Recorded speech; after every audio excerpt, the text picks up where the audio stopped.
వినపడుతుంది సార్. రాజారావు తల్లి సార్, తండ్రి సార్. నీ పేరు రాజారావయా? నీ పేరు సాయమ్మమ్మ. ఎంతమంది పిల్లలమ్మా మీకు? 7 ఆడపిల్లలు సార్. 7 ఆడపిల్లలు సార్. ఆడపిల్లలే. పెద్ద ఆస్తి నీకు. నువ్వు మగవాడు కావాలి, మగపిల్లవాడు కావాలి, నీ ఆడపిల్లల్ని అన్నావు అంతేనా? అవును సార్. ట్రై చేస్తున్నావు ఇంకా లేదు సార్. తెలిపేసేవా? చాలా 7 మంది మంచి ఆస్తి నీకు. పిల్లల పెద్ద ఆస్తి. ఇంకా రాబోయే రోజుల్లో బాగా చదివించు.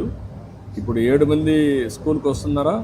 ఎంతమంది వస్తున్నారు? పాప అందరికీ స్కూల్లో వెళ్తున్నారు, హాస్టల్లో ఉంటున్నారు సార్. అదే ఈ 2 పాపలు మా స్కూల్లో 2 ఉన్నారు. మిగిలిన వాళ్ళు పెద్దవాళ్ళు కాలేజీలో సార్. కాలేజీలో ఉన్నారు. ఇంకా చిన్న పిల్లలు ఉన్నారా? 10th క్లాస్ ఒకటి 5 సార్. అందరూ చదువుతున్నారు సార్. అందరూ చదివిస్తున్నావు. మళ్ళీ తల్లికి వందనం వచ్చిందా నీకు? వచ్చింది సార్. 6 పడ్డాయి సార్. 6 మందికి వచ్చిందా? 90,000 వచ్చింది. అవును సార్. మరి నువ్వు ఆస్తే కదా పిల్లలు ఇప్పుడు, అవునా కాదా? అవును సార్. 6 మంది లేకపోతే నీకు రాదు కదా, డబ్బులు రాదు కదా. మళ్ళీ వాళ్ళకందరికీ ఇక్కడ భోజనం పెడుతున్నాం, చదివిస్తున్నాం. వాళ్ళు చదువుకొని పైకి వస్తే మీకు యూనిఫామ్, పుస్తకాలు, చూసుకుంటారు. ప్రభుత్వం షూస్. నువ్వు 9 ఇంట్లో ఉండొచ్చు రేపు.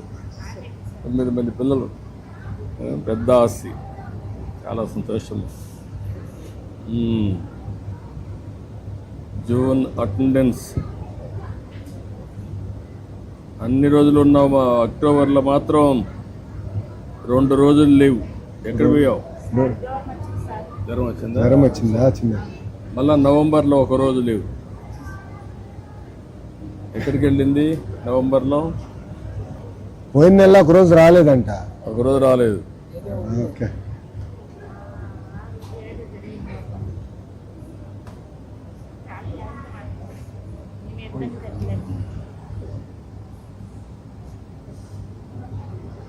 ఇది మీరు వేసిన మార్కులు ఇవి.